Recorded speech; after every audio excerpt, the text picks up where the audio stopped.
जो मुस्कुरा रहा है उसे दर्द ने पाला होगा, जो चल रहा है उसके पाँव में छाला होगा। बिना संघर्ष के इंसान चमक नहीं सकता, जो जलेगा उसी दिए में उजाला होगा। संघर्ष क्यों बचे संघर्ष से? संघर्ष ही तो जीवन की आत्मा है। जितना कठिन संघर्ष होगा उतनी ही शानदार जीत भी होगी। दोस्तों, हर कोई अपने जीवन में बहुत ही आसानी से चीज़ों को पाना चाहता है। वो चाहता है कि बिना कुछ किए मुझे हर चीज़ बहुत आसानी से मिल जाए, लेकिन थोड़ी सी संघर्ष करना पड़े तो इंसान परेशान होकर भगवान से हमेशा यही कहने लगता है कि भगवान, तुमने मुझे इतने सारे दुख क्यों दिए। लेकिन क्या आपने सोचा है कि अगर सोने को आग में न तपाया जाए तो उसकी चमक नहीं बढ़ेगी? तो चलिए आगे बढ़ते इस वीडियो में और जानते हैं ऐसे ही एक किसान की कहानी जिसने भगवान से अपनी नाराजगी दिखाई। भगवान से बहुत ही नाराज हो गया।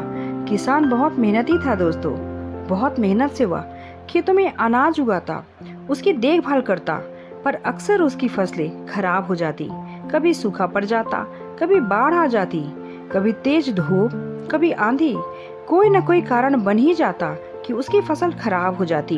एक दिन वह किसान गुस्से में आसमान की ओर देखकर भगवान से कहा, हे ईश्वर, आपको लोग सर्वज्ञाता मानते हैं कि आप सब जानते हैं। कहते हैं कि आपके इच्छा के बिना एक भी पत्ता नहीं हिलता, पर मुझे तो लगता है कि आप छोटी सी छोटी बात भी नहीं जानते। आपको तो ये भी नहीं पता कि खेती बाड़ी होती कैसे है।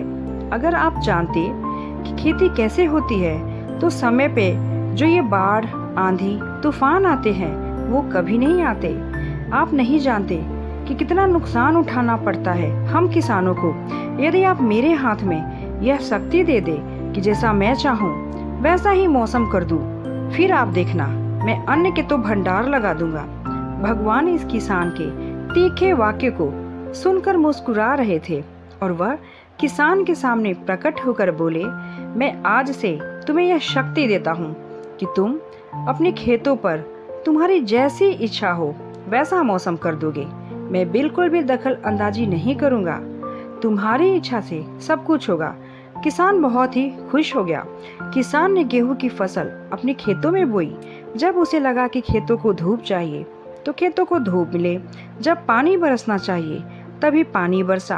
आंधी, तूफान, बाढ़, कुछ भी उसने अपने खेतों पर आने ही नहीं दिया। किसान के खेत में इस वर्ष ऐसी फसल हुई जैसी कभी नहीं हुई थी।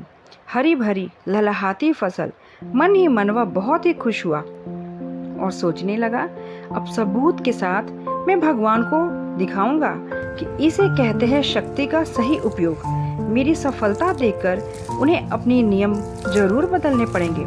कुछ दिन गुजरे दोस्तों, फसल कटने को तैयार हो गए।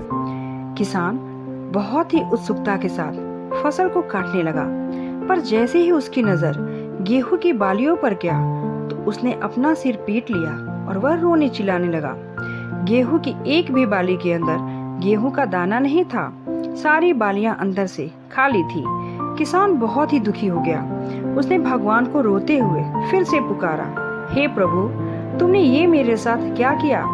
क्या तुमने मुझे कोई सजा दी है? भगवान बोले, पुत्र, ये तो होना ही था। तुमने पौधों को संघर्ष करने का मौका ही नहीं दिया। न तुमने उन्हें आंधियों से जूझने दिया, न तेज बारिश से सहने दिया, न ही धूप में तपने दिया। एक भी चुनौती का सामना तुमने उन्हें नहीं करने दिया। इसलिए सारे पौधे अंदर से खोखले हो गए।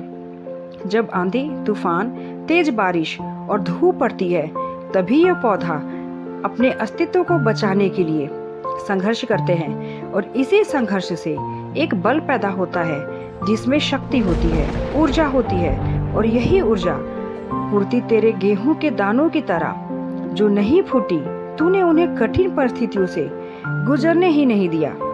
जहां उनके अस्तित्व का जन्म होता, सारे बालियां इसलिए खाली है, इसमें एक भी गेहूं का दाना इसलिए नहीं है क्योंकि तुमने अपने पौधों को संघर्ष कराया ही नहीं। याद रखो, स्वर्ण में स्वर्णीय आभा तभी आती है जब वह आग में तपने लगे, गलने लगे, हथौड़े से पीटने जैसे संघर्षों से गुजरता है।